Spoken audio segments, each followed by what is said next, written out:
ఎంగిలైపోయిన నీ జీవితాన్ని ఎక్కడెక్కడో ప్రశస్తమైన ఇచ్చి ఎవరెవరికో ప్రశస్తమైన నీ హృదయాన్ని, నీ శరీరాన్ని, నీ క్రియలను, నీ మాటను, నీ ప్రతి పరిస్థితులు ఇచ్చేసి మలినమైపోయిన జీవితం ఆయనకి ఇస్తే ఆయన నీ దగ్గరికి రాడు.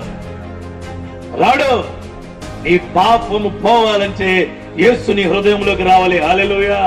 నీ జీవితం బాగుపడాలంటే ఆయన నీ హృదయంలోకి, నీ కుటుంబంలోకి రావాలి.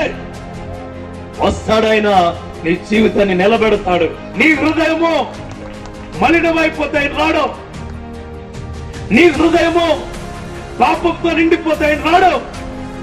నీ హృదయము ఇబ్బందికరంగా ఉంటే ఆయన రాడు. ఈ క్షణాన నీ హృదయము పాపాన్ని వదిలేసిన హృదయంగా ఉంటే ఆయన నీ దగ్గరికి రాబోతూ ఉన్నాడు. నీ బ్రతుకు మార్చడానికి, నీకు ఇచ్చిన వాగ్దానాన్ని సఫలపరచడానికి, నిన్ను గొప్ప చేయడానికి ఆయన గ్రంథములో చెప్పిన విధంగా నీ దగ్గరికి వచ్చాడు. ఈ యొక్క రాత్రికాల సమయంలో నీ హృదయాన్ని ఆయనకి ఇస్తావా? ఇస్తే నీ జీవితాన్ని నిలబెట్టబోతూ ఉన్నాడు. వాక్యం నీలోకి వెళితే, వాక్యం నీ హృదయంలో ఉంటే, వాక్యం వైపు నీకు ఏకాగ్రత ఉంటే, వాక్యం చెప్పేవాడి యొక్క కన్నుల్లోకి సూటుగా నువ్వు చూస్తే, వాక్యం నీ హృదయంలోకి వస్తే, నీ ఆరోగ్యం నీ ఆధీనంలో ఉండదు. ఆయన ఆధీనంలోకి వెళ్ళిపో. దేవునికి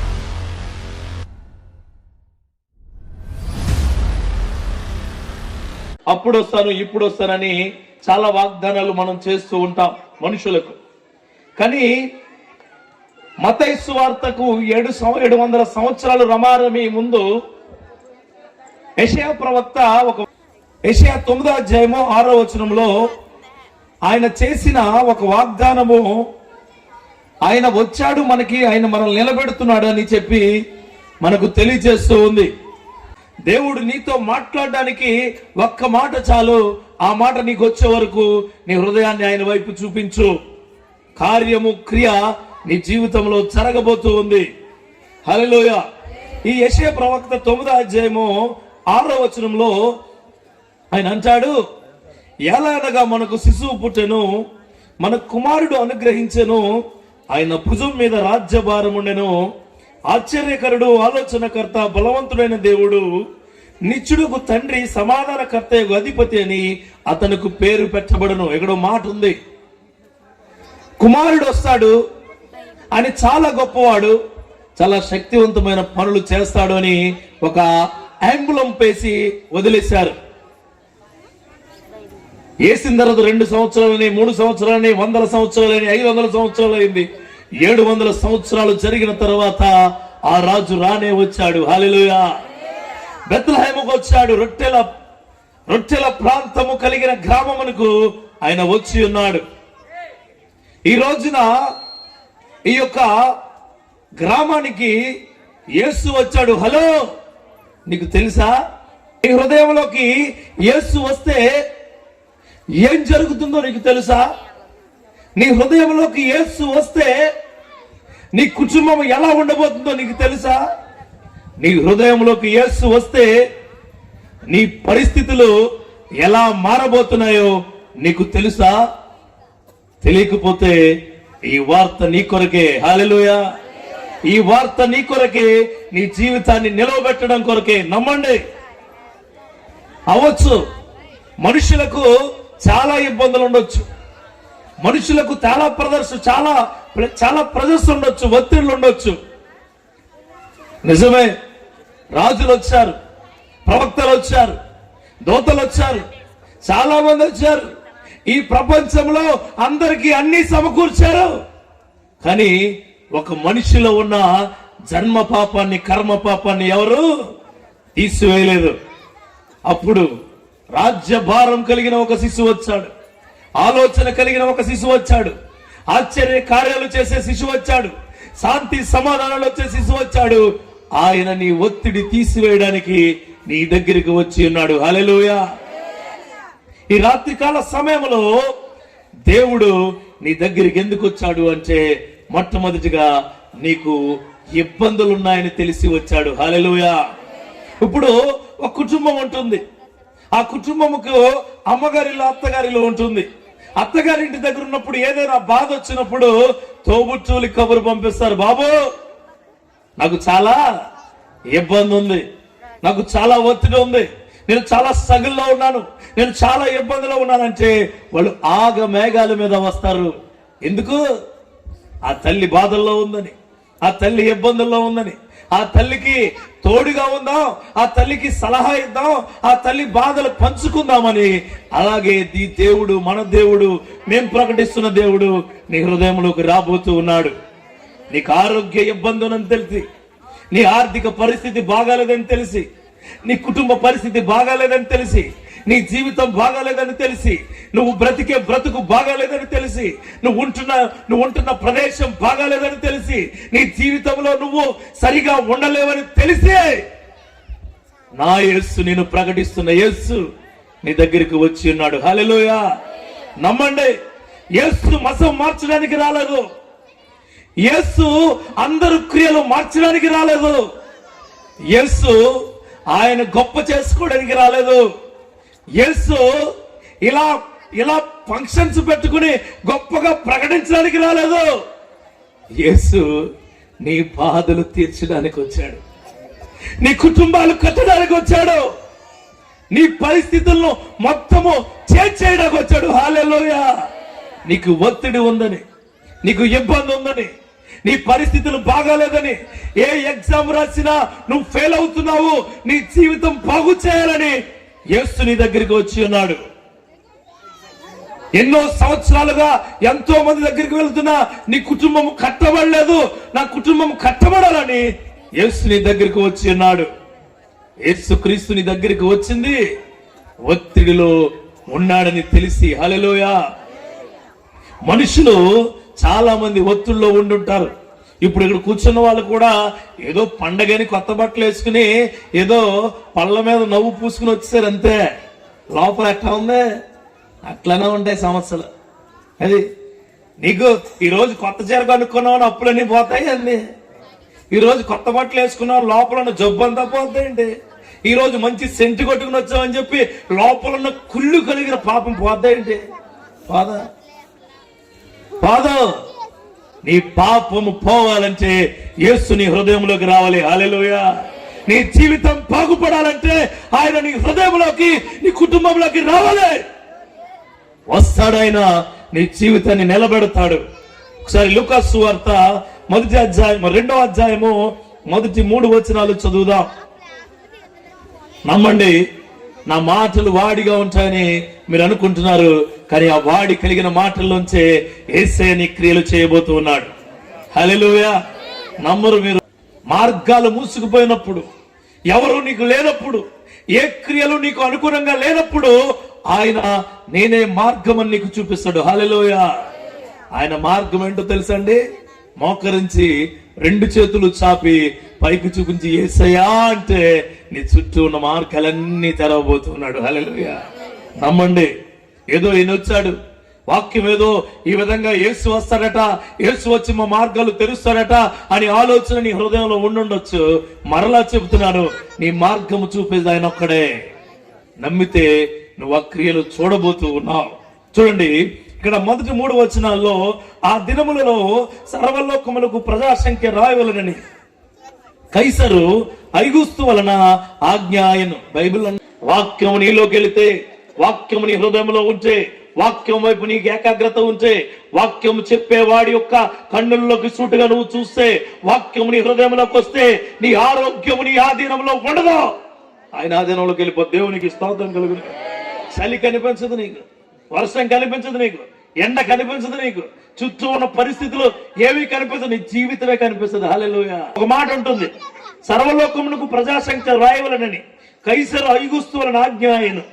ఇది కురేనియు సిరియా దేశములకు అధిపతి అయిన ఉన్నప్పుడు జరిగిన మొదటి ప్రజా సంఖ్య. అందరూ ఆ సంఖ్యలో రాయబడ్డకు తమ తమ పట్టణములకు వెళ్ళి ద ఫస్ట్ జనసంఖ్యను సమీకరిస్తున్న టైం అది.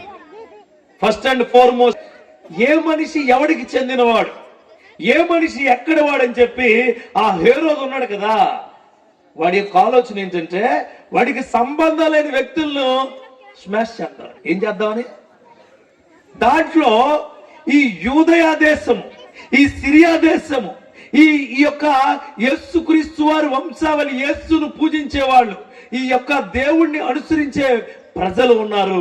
వాళ్ళని శాశ్వతంగా దూరం చేస్తే వాళ్ళే ఉంటారని చెప్పి ఆయన యొక్క ఆలోచన. ఆ సమయం చాలా స్ట్రగుల్ అండి, స్ట్రగుల్ సమయం, బాగా ఒత్తిడున్న సమయం, ఎవరు ఏం చేయలేని సమయంలో రాజు దగ్గరికి వెళ్దామంటే రాజే ఆజ్ఞ ఇచ్చి ఉన్నాడు. మంత్రులు అడుగుదామంటే గ్యారంటీ రాజుకు చెప్తారు. ఒకవేళ పారిపోదామంటే తరిమి చంపేస్తారు. ఈరోజు అలాంటి కుటుంబాలు ఉంటాయి. ఎవరికైనా చెప్పుకుందాం అంటే ఆ బాధ ఎవరికి చెప్పుకోలేని. ఎవరైనా రక్షిస్తారు అంటే వాళ్ళు నిన్ను భక్షించే వాళ్ళే కానీ రక్షించే వాళ్ళు ఎవడో లేడు ఈ రోజుల్లో. అన్న బాధ తమ్ముడికి చెప్తే అన్నగారిని ఇంకా తొక్కెత్తలేడు. తోడుకోళ్ల బాధ ఇంకో తోడుకోళ్ళకి చెప్పింది అనుకో, ఆ తోడుకోళ్ల బాధ అంతటికెళ్ళి వీధిలో పెట్టద్ది ఈ తోడుకోళ్ళు. అంటే అలాంటి పరిస్థితులు అయిపోయినాయి. ఫ్రెండ్స్ ఉన్నారు, ఈ ఫ్రెండ్స్ కి మధ్యన అంతరాలు. వీడి బెస్ట్ ఫ్రెండ్ అంటాడు, చాలా క్లోజ్ అంటాడు, వీడితో పాటే ఉంటాడు, ఈ నెగిటివ్స్ అన్ని అందరికీ చెప్పేస్తుంటాడు. ఇలాంటి ఒత్తిడి, ఇలాంటి పరిస్థితులు ఉన్నప్పుడు నీకు అప్పుల బాధలు నేను అప్పుడు వరకు ఎవరికి తెలియదు. అప్పుడు మీ ఇంటికి వస్తుంది, వచ్చి ఏమో అని సాగదెత్తది. నువ్వేమంటావు తెలుసా? వదినా మొత్తం అన్ని అప్పులే. బయటికి వెళ్ళి ఏం చెప్పు తెలుసా? ఆవిడ కట్టుకుని చీర అలాగ ఉంటది కానీ లోపల అన్ని అప్పులేనంట. అంటే అప్పుడు వరకు నీలో ఉన్న బాధ ఎక్కడ పడేసింది? బయట పడేస్తుంది. నీ జీవితంలో అలాంటి ఒత్తిడి ఉన్నప్పుడు నీకు ఎవరు చేయందించరు, యేసు తప్ప. అట్లాంటి ఒత్తిడికరమైన సమయంలో, అలాంటి ఒత్తిడి ఉన్న పరిస్థితుల్లో ఆ యేసు ఈ లోకానికి వచ్చి ఉన్నాడు. దేవునికి స్తోత్రం కలుగును గాక. ఎవరు రారు, ఎవరు చేయరు, ఎవరు చూడరు, ఎవరు ఏమి ఇవ్వలేరు అనుకున్నప్పుడు ఆ యేసు నీకు హస్తం ఇవ్వబోతూ ఉన్నాడు. ఆయనకి ఇస్తావా? ఈ రాత్రికాల సమయంలో ప్రభువా నా కుటుంబ పరిస్థితి బాగాలేదు అని వారికి వీరికి చెప్పమాక ఆయనకి చెప్పు. హల్లెలూయా. నా కుటుంబ పరిస్థితులు బాగాలేదు ప్రభు అని చెప్పి వాళ్ళకి వీళ్ళకి సెల్ ఫోన్లో మెసేజ్ పెట్టమాక. ఎవరికి చెప్పాలా? ఆయనకి డైల్ చేసే నంబర్ ఒకటి ఉంది, అది చెయ్యాల. ఆ నంబర్ ఇది. హల్లెలూయా. గత 2000 సంవత్సరాల నుంచి మనము డైల్ చేసే నంబరు ఇదే. కానీ మనం ఏ నంబర్ డైల్ చేస్తాం? భర్త మీద భార్య వెంటనే డైల్ చేద్దాం. అందుకే భార్య భర్తలు బాగుండాలని చెప్పి నువ్వేమో ప్రమాణం ఇలాంటి స్టేజ్ వేసి మంచిగా ఉండి ఆవిడ సిగ్గుపడిపోతుంటుంది, ఈయన టీవీగా ఉంటుంటాడు. ఇద్దరి మధ్యని పాపం మాలాంటి పాస్టర్లు వెళ్ళి చెయ్యి కలిపేసి వీళ్ళు జాగ్రత్తగా ఉండురు గాక. కొన్నాళ్ళు బాగానే ఉంటారు, తర్వాత ఏమైతుంది? కాగునిందో మహిమది ఇంట్లో. అప్పుడు నిన్ను చేసుకోవడం వల్లే నేను ఎలాగైపోయాను అనకూడదు. నిన్ను చేసుకున్న దేవుడు నన్ను రక్షిస్తున్నాడు అనాల. దేవునికి స్తోత్రం కలుగును. కుటుంబాలు ఒత్తిడిలో ఉన్నప్పుడు ఆయన వచ్చాడు. భార్య భర్తలు ఒత్తిడిలో ఉన్నప్పుడు ఆయన వచ్చాడు. శక్తిహీనులైపోయిన మీ పరిస్థితుల్లో చక్కదిద్దడానికి ఇక్కడ చాలా మంది యూత్ ఉన్నారు. చాలా వాటికి మీరు అడిక్షన్ అయిపోయారు. మీరు యూట్యూబ్ చూడకపోతే నిద్ర, ఫేస్బుక్ ప్రతి నిమిషానికి ఫేస్బుక్ చూడకపోతే అసలు మీకు లోపల ఆగదు. అసలు ఆ సమస్య లేదు. అన్నం తినడం మానేసి బాగా ఇన్స్టాగ్రామ్ లో పడుకునే వాళ్ళు ఉంటారు. ఇంట్లో పడుకోండి, ఇన్స్టాగ్రామ్ లో బెడ్ వేసుకుని దుప్పటి వేసుకుని పడుకుంటాడు. మరి పోనీ చూసి అన్ని అంటే పనికి మాలి. ఇప్పుడు కొత్తదైన వీడియో చూసి నవ్వుతున్నప్పుడు, నువ్వు పెట్టుకున్న వీడియో నువ్వు అందరికీ చూసి నువ్వేదో గొప్ప క్రియలు చేసేవాడిగా అంటున్నావేమో. ఒక రోజు వస్తుంది, ఆ రోజున లోకమంతా నిన్ను చూసి నవ్వుతుంది. ఆ నవ్వును తీసివేయడానికి వచ్చాడు ఆయన. దేవునికి స్తోత్రం. ఆ ఒత్తిడిని తీసివేయడానికి వచ్చాడు. ఈ రోజున ఆయనలా బ్రతకాలి. నీ కుటుంబం ఒత్తిడిలో ఉన్నప్పుడు నీ తల్లిదండ్రులు, మీ యూత్కి చెప్పే మాట చెప్తున్నాను చూడండి. నీ తల్లిదండ్రులు ఒత్తిడిలో ఉన్నప్పుడు ఆ యేసు వచ్చినట్టు నువ్వు రావాలా ఇంట్లోకి. హల్లెలూయా. తండ్రికి చెప్పాలా, డాడీ ఐఎమ్ హియర్, నువ్వు బాధపడక, భయపడక, నేనున్నానుగా. తల్లి ఇబ్బందుల్లో ఉన్నప్పుడు ఒక కూతురుగా నువ్వు దగ్గరికి వెళ్ళి ఆవిడ పక్కన కూర్చుని, అమ్మా ఐఎమ్ హియర్, దేవుడు ప్రేమ ఇచ్చాడు, శక్తినిచ్చాడు, ధైర్యంగా ఉండో. అలాంటి కుటుంబాలు లేవనెత్తబడతాయి. అలా కాదు, తండ్రి పని తందే, కొడుకు పని కొడుకుదే. పాపం తండ్రి ఏమో జ్వరం వచ్చి మూలుగుతూ ఉంటాడు, బయట ఏమో కొడుకు టానిక్ వేసుకొచ్చాడు, బాగా పని చేస్తాను.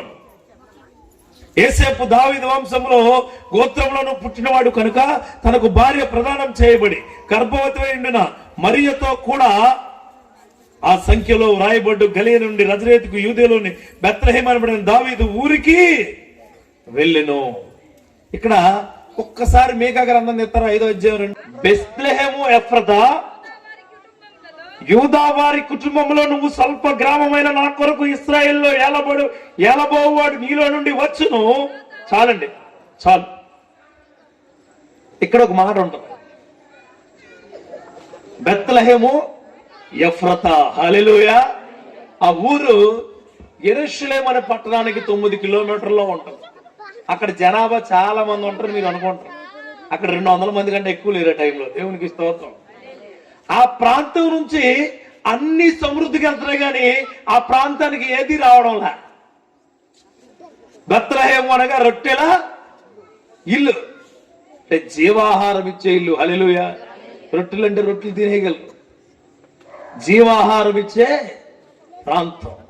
ఆ ప్రాంతంలో ఆ ప్రాంతానికి యేసు వెళ్ళాలని, ఆ ప్రాంతం నుంచి ఆయన ఉద్భవించి బయటకు రావాలని గ్రంథాన్ని నెరవేర్చడానికి ఆయన వచ్చాడు. దేవునికి స్తోత్రం కలుగును గాక.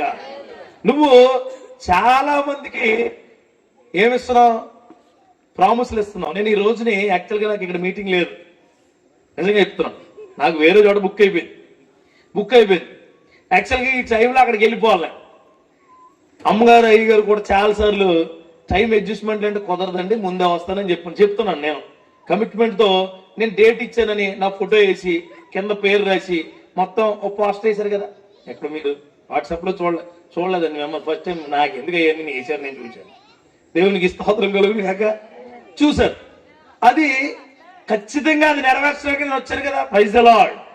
ఒకవేళ మీరు రాలేదనుకో, మీరు అందరూ అమ్మగారు రానోడు పుట్టం ఎందుకు వేసాం, వచ్చారు అనుకోండి, అయ్యగారు వచ్చారు. రాకపోతే యేసుక్రీస్తు వారు గ్రంథంలో ఉన్న గొప్ప కార్యాన్ని నెరవేర్చడానికి వచ్చారు. Praise the lord. ఈ రోజున అదే యేసుక్రీస్తు వారు నీకు చెబుతున్నారు, నీ జీవితాన్ని నెరవేర్చడానికి రాబోతున్నాను. హల్లెలూయా. నీ జీవితాన్ని నెరవేర్చడానికి వచ్చాను. బెత్లెహేము ఎఫ్రతా, నువ్వు స్వల్ప గ్రామమా, చిన్న హృదయం అనేది, నేను వస్తున్నాను నీ ఇంటికి. హల్లెలూయా. నేను వస్తున్నాను నీ ఇంటికి. నేను వాగ్దానం చేసిన వాడిని కాబట్టి వస్తున్నాను. హల్లెలూయా. నిన్ను నిలబెట్టడానికి వస్తున్నాను, నిన్ను గొప్ప చేయడానికి వస్తున్నాను, నీ కుటుంబాన్ని నాలో సేద తీర్చడానికి వస్తూ ఉన్నాను. బెత్లెహేము ఎఫ్రతా, నేను నీ దగ్గరే ఉంటానన్నాడు. తర్వాత ఒక్కసారి తీయొద్దు, నేను చెప్పాను. యేసుక్రీస్తు వారు అంటారు, జీవాహారము నేనే. జీవాహారము. ఈరోజు యవ్వనస్తులు జీవాహారం ఏంటో తెలుసా? ఏంటండి? యవ్వనస్తులు మెయిన్ జీవాహారం సెల్ ఫోన్. నిజంగా వీడికి సెల్ ఫోన్లు ఉంటాయి, ఊటికోదు 2 సిమ్లు వేసుకుంటాడు. ఇంకొకడు ఉంటాడు 2 సెల్లు ఉంటాయి, 4 సిమ్లు ఉంటాయి. వీడికి వచ్చి ఫోన్లు తక్కువ, వీడి నుంచి వెళ్ళి ఫోన్లు ఎక్కువ. కుటుంబానికో ఫోన్, ఫ్రెండ్స్కో ఫోన్, బెస్ట్ ఫ్రెండ్స్కో ఫోన్, పులిహార బ్యాచ్కో ఫోన్. జాగ్రత్త, తాలింపు మాడిపో, దేవుడు మార్చేయగలడు. అర్థమైందా?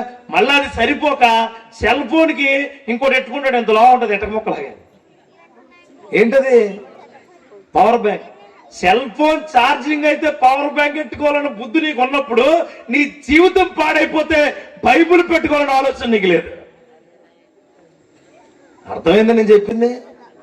ఛార్జింగ్ పాడితే సెల్ ఫోన్ మార్చుకోవచ్చు, సిమ్ పాడైతే సిమ్ మార్చుకోవచ్చు, బండి పాడైతే బండి మార్చుకోవచ్చు, ఊపిరితిత్తులు పాడైతే ఊపిరితిత్తులు మార్చుకోవచ్చు, కిడ్నీలు పాడైతే కిడ్నీలు మార్చుకోవచ్చు, జుట్టు ఊడిపోతే విగ్గు పెట్టుకోవచ్చు. కానీ నీ బ్రతుకు మాడిపోతే ఎవడో బాగు చేయలేదు. నీ బ్రతుకు మార్చడానికి, నీకు ఇచ్చిన వాగ్దానాన్ని సఫలపరచడానికి, నిన్ను గొప్ప చేయడానికి ఆయన గ్రంథములో చెప్పిన విధంగా నీ దగ్గరికి వచ్చాడు. ఈ యొక్క రాత్రికాల సమయంలో నీ హృదయాన్ని ఆయనకి ఇస్తావా? ఇస్తే నీ జీవితాన్ని నిలబెట్టబోతూ ఉన్నాడు. ఏంటండి, మనం ఎక్కడికి వెళ్ళినా ఏమీ తెలియకుండా వెళ్ళకూడదు. ఎక్కడికి వెళ్ళినా ఏదో ప్రణాళిక మీద వెళ్ళాలి. సంతకి వెళ్తే అన్ని కూరగాయలు కొనుక్కుని అన్ని చేసుకుని రావాలి. సంత చూడడానికి వెళ్తే నువ్వు వెళ్ళిందానికి ఉపయోగం ఉండదు. హాస్పిటల్కి వెళ్ళి రోగులు ఎలాగున్నారో చూస్తే నీకు రోగం వచ్చా, రోగి అయిన తర్వాత భోజనానికి వచ్చి భోజనాలు బాగున్నాయా, వాసన బాగుందని వెళ్ళిపోతా. అలాగే ప్రేయర్కి వచ్చినప్పుడు ఆయన మహిమను తీసుకెళ్ళాలి. హల్లెలూయా, గుర్తుపెట్టుకోండి. అందుకే సేవకుడు నేనైనా ఇంకొకరైనా ఆయన వాక్యం చెప్తున్నప్పుడు నీ హృదయం ఆయనకి ఇవ్వాలి. ఆయన హృదయంలో నీ వాక్యము, నీ హృదయంలో ఆయన వాక్యం వెళ్ళాక నీ యొక్క హృదయాన్ని నుంచి చప్పట్లతో ఘనమైన క్రియలు ఆయనకు చూపించాలి. హల్లెలూయా, ఆ కృప నీ జీవితంలో జరుగును గాక. యేసు వచ్చాడు గ్రంథాన్ని నెరవేర్చడానికి. మూడవదిగా యేసు వచ్చాడు తక్కువ క్రియలు కలిగిన ప్రజల కోసం. హల్లెలూయా. ఇప్పుడు ఇక్కడ ఉన్న వాళ్ళందరూ గొప్పోళ్ళు అని అనుకుంటున్నారా? ఇక్కడ ఉన్న వాళ్ళందరూ తక్కువ వాళ్ళు అనుకుంటున్నారా? ఏది అనుకోవట్లేదంట. పోనీ ఇక్కడ ఉన్న వాళ్ళు అందరూ గొప్పోళ్ళు కాదు, తక్కువళ్ళు కాదు, మధ్యలో ఉండేవాళ్ళ? అలాగుంటే దేవుడి దగ్గర ఉండరు. అయితే ఆయన దగ్గర ఉండాలా గొప్పోళ్ళుగా, లేదా ఆయన తెలియకుండా తెలుసుకునే వారిగా ఉండాలి. దేవునికి స్తోత్రం కలుగును. అలాంటి వ్యక్తుల కోసం ఆయన ఈ లోకానికి వచ్చినాడు. ఒకసారి 8-9 వచనాలు చూద్దాం. చూడండి, 8-9 వచనాలు చదువుతారా? 8-9 వచనాలు.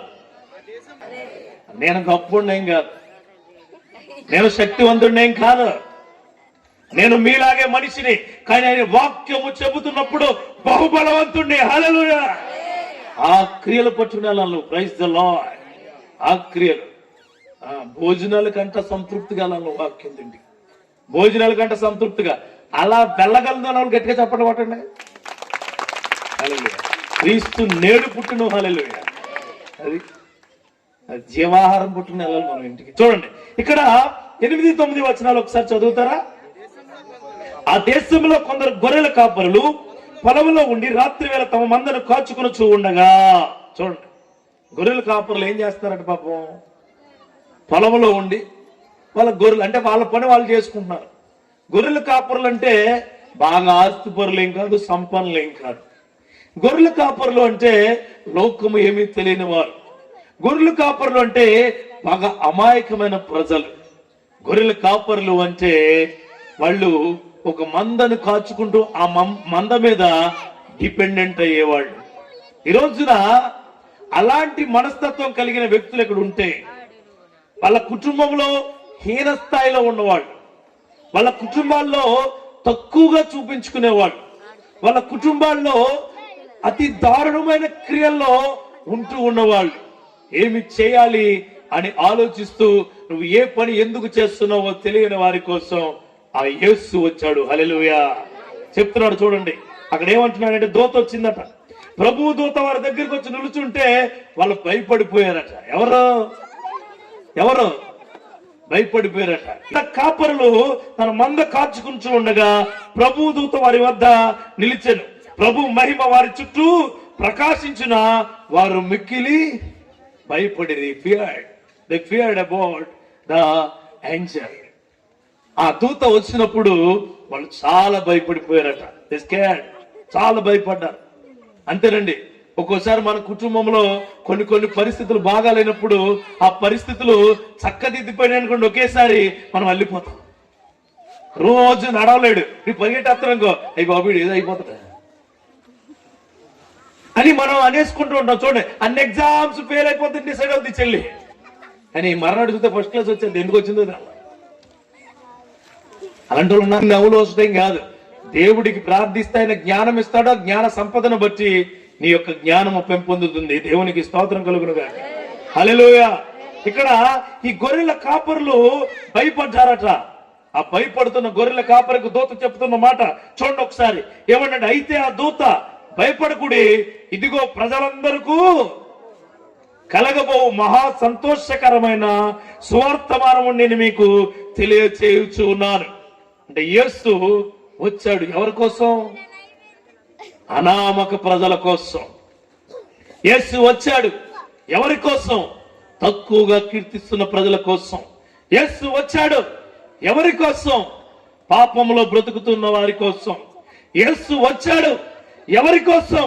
ప్రతిరోజు పాపపు హీన స్థితిలో బ్రతుకుతున్న నీ కొరకు యేసు వచ్చాడు. ఎందుకంటే నీ పాపపు మాటలు ఆపుదామని యేసు వచ్చాడు. నీ పాపపు పనులు ముగించేలా చేద్దామని యేసు వచ్చాడు. ఈ మాటలు నీకు తెలియచేయమని. హల్లెలూయా. యేసు వచ్చాడు నీ కుటుంబాలు బాగు చేయాలని గుర్తుపెట్టుకోండి. యేసు వచ్చేలా ఉంటే బహు సంపన్నుల కుటుంబాలకు వచ్చేవాడు. యేసు రావాలనుకుంటే గొప్ప గొప్ప వాళ్ళ ఇంట్లోకి వచ్చిండేవాడు. యేసు రావాలనుంటే హేరోదు యొక్క ఆ కింగ్డమ్ లోకి వచ్చిండేవాడు. యేసు ఎక్కడికి వచ్చాడు?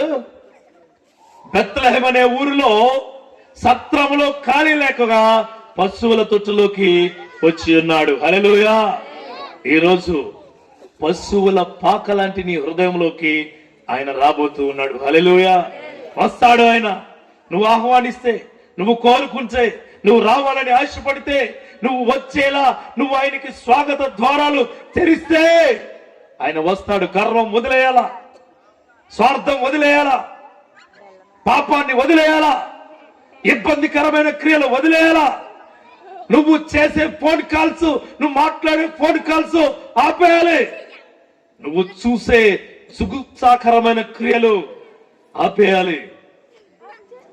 నువ్వు ఏదైతే గర్వంతో విర్రవీగుతున్నావో ఆ గర్వాన్ని, ప్రభువా ఈ గర్వాన్ని తీసివేయని అడగాలి.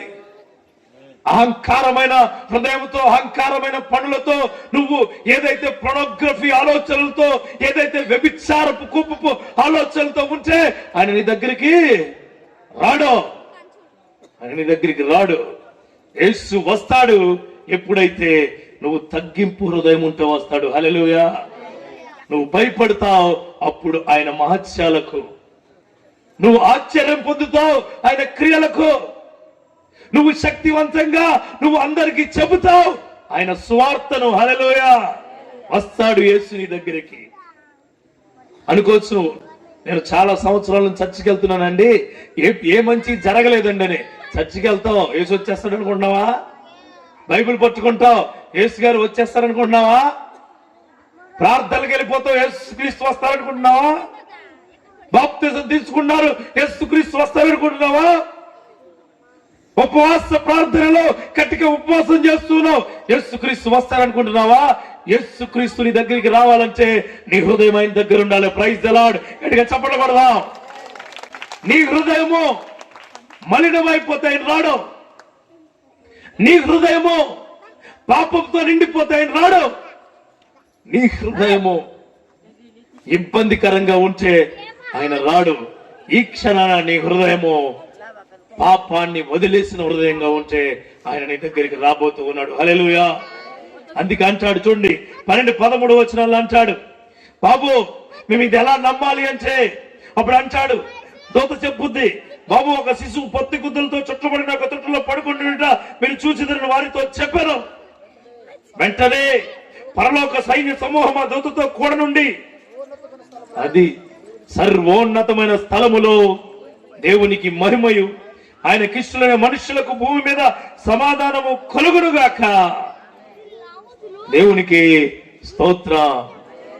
సర్వోన్నతమైన స్థలం అంటే బెత్లెహేమ్ అనుకున్నారు. సర్వోన్నత స్థలం అంటే మీ చర్చి పుల్పిట్ అనుకున్నారు. సర్వోన్నతమైన స్థలం అంటే నీ హృదయం. హల్లెలూయా. నీ హృదయం, నా హృదయం కూడా అదే. అయ్యగారు హృదయాలన్నీ కూడా ఆ సర్వోన్నతమైన స్థలాలే. గుర్తుపెట్టుకోండి. ఇందాక వచ్చారు కదా ఆయన ఇంజనీర్ గారు ఎవరో, ఆయన హృదయం కూడా సర్వోన్నతమైన స్థలము. ఆ స్థలములో దేవుడు కీర్తించబడును గాక. హల్లెలూయా. కీర్తించబడును గాక. అయితే నన్ను భోజనానికి పిలిచారు. అప్పుడు రానులేండి పిలిచారు. పిలిచి అన్ని పెట్టారు అన్నమాట. చికెన్ పెట్టారు, మటన్ పెట్టారు, ఫిష్ పెట్టారు, అన్ని తినడానికి కూడా పెట్టారు. పెట్టి మధ్యలో భోజనం పెట్టి చాలా శక్తివంతంగా ఉంచి, పాస్టర్ గారు అన్ని తినండి, బాగున్నారా, చేయి కడుక్కోవాలి, చేయి కడుక్కుని వచ్చి నేను కూర్చుని ఆకలి మీద ఉన్నాను అనమాట. తిందాం అనుకుంటా, ఆగండి నేను చాలా పవిత్రురాలండి అని అలా తీసి తినండి అంటే ఎలా ఉంటది? మీరు అందరూ నవ్వుతున్నారు కదా, నీ జీవితాన్ని దేవుడికి అలాగేస్తున్నావు. నీ జీవితాన్ని అలాగేస్తున్నావు.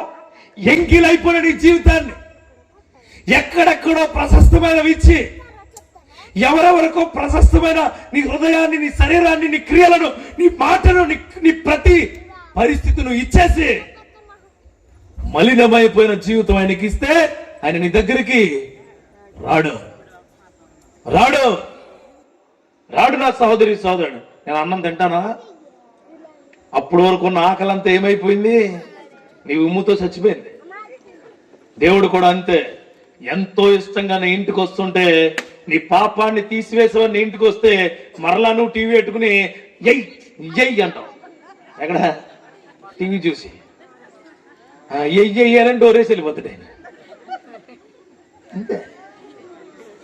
ఈ రోజు యూత్ ఉన్నారు కదా, ఈ రోజు తీర్మానం తీసుకోండి, ఎలాగైనా మారిపోవాలి, మామూలు కదా, ఎలాగైనా మారిపోవాలంతే. అన్న ఏదో చెప్పాడు, లోపల గుచ్చుకొచ్చుకుంటాం అనేసుకుని ఇంటికి వెళ్ళాను నేను. అర్జెంటుగా స్టేటస్ సెట్ అది ఫీల్ అయిపోతాడు. ఎవరిదే? ఈ లోకంలో తోలు బొమ్మలు అట్లా చేసుకుంటాడు కదా, అది స్టేటస్ సెట్టపోతే ఎదురు ఇది మై హీరో అంటాడు, మై గాడ్ అంటాడు, మై డెప్పం అంటాడు, మై తోటకూర కట్ట అంటాడు. ఏమొస్తాయి నీకు? ఎప్పుడైనా ఒక వాక్యాన్ని పెట్టావా నువ్వు? ఎప్పుడైనా నీ తండ్రి ఫోటో పెట్టుకున్నావు నువ్వు? తల్లి ఫోటో పెట్టుకున్నావు నువ్వు? నీ భార్యకి ఎప్పుడైనా విషయం చెప్పావు నువ్వు? నీ భార్యకు చెప్పు, ఎవరో హీరోయిన్ ఎవరితో భార్య అడిగి బాధ, ఆమెకు మాత్రం ఏం చెప్తాడు? Happy birthday my Angel darling అంట. అన్ని చేసుకోపోయావా? అంటే అలాగే అయిపోయారు. మారిపోదాము అనుకునే తీర్మానం గొప్పది కాదు, కానీ నేను ఖచ్చితంగా మారాలనే తీర్మానం గొప్పది. హల్లెలూయా. రెండేళ్ళకి చాడతారా ఉంది. మారిపోదాంరా అనుకోవటం వేరు, ఖచ్చితంగా మారాలి అనుకోవటం వేరు. హల్లెలూయా. ఈరోజు నీ మీటింగ్ వచ్చిన ప్రతి ఒక్కరికి దేవుడు ఆ యొక్క క్రియలు దయచేయబడును గాక. చివరిగా ఒక మాట చెప్పి ముగిస్తాను. 11వ వచనం చదవండి. 11వ వచనం. చాలా రెఫరెన్స్లు ఉన్నాయి, నేను తీయడంలో. ఎందుకు తీయట్లేదంటే మీకు ఆల్రెడీ వాక్యం లోపలికి వెళ్తుందని నాకు అర్థమవుతుంది. వాక్యం లోపలికి వెళ్తుందని ఎలా తెలుస్తుంది అంటే, ఒక సేవకుడికి వాళ్ళ కళ్ళు మా కళ్ళుతో కాంటాక్ట్ అయి ఉంటాయి. Praise the Lord. మా కళ్ళు ఎలా తిరుగుతాయి, కళ్ళు ఎలా తిరుగుతాయి. Praise the Lord. హల్లెలూయా. అప్పుడు నీ హృదయంలో ఉన్న వేదనంతా ఆ పరిశుద్ధాత్ముడు దర్శిస్తాడు. Praise the lord. లేకపోతే నువ్వు చూసే బొమ్మలు నాకు తెలిసేటి తెలుసా? తెలియదు. ప్రార్థన ఇంటికి వెళ్ళేటప్పుడు ఎలా వెళ్తారో తెలుసా మీరు? ఎవరితో మాట్లాడకుండా ఆనందంతో వెళ్తారు. దేవునికి స్తోత్రం కలుగు. అందుకే కొన్ని కోట్ల ప్రజలు కొన్ని వేల సంవత్సరాల నుంచి ఆయన ఆరాధిస్తూనే ఉన్నారు. Praise the lord. అది దేవుని క్రియ మాత్రమే. చూడండి, ఇక్కడ 11వ వచనంలో అంటాడు, ఆయన యేసు వచ్చాడు. ఎందుకనే చెప్పి ముగిస్తాను నేను. ఎందుకంటే చదవండి, దావీదు పట్టణమందు నేడు రక్షకుడు మీ కొరకు పుట్టి ఉన్నాడు, ఈయన ప్రభు అయిన క్రీస్తు. ఇప్పుడు చిన్న మాట చెప్తాను. డాక్టర్ గారు ఎందుకు ఉంటారు? డాక్టర్ గారు ఎందుకు ఉంటారమ్మా? టీచర్ ఎందుకు ఉంటారు? టీచర్ అయిపోయి. తాపి మేస్త్రి ఎందుకు ఉంటారు? వడ్ర మేస్త్రి ఎందుకు ఉంటారు? వంట మనిషి ఎందుకు ఉంటారు? మ్యూజిక్ సిస్టమ్ అయినా ఎందుకు ఉంటారు? ప్యాడ్లు కొట్టే ఆయన ఎందుకు ఉంటారు కదా? వంట మనిషి వచ్చి బ్యాట్లు కొడతాడా?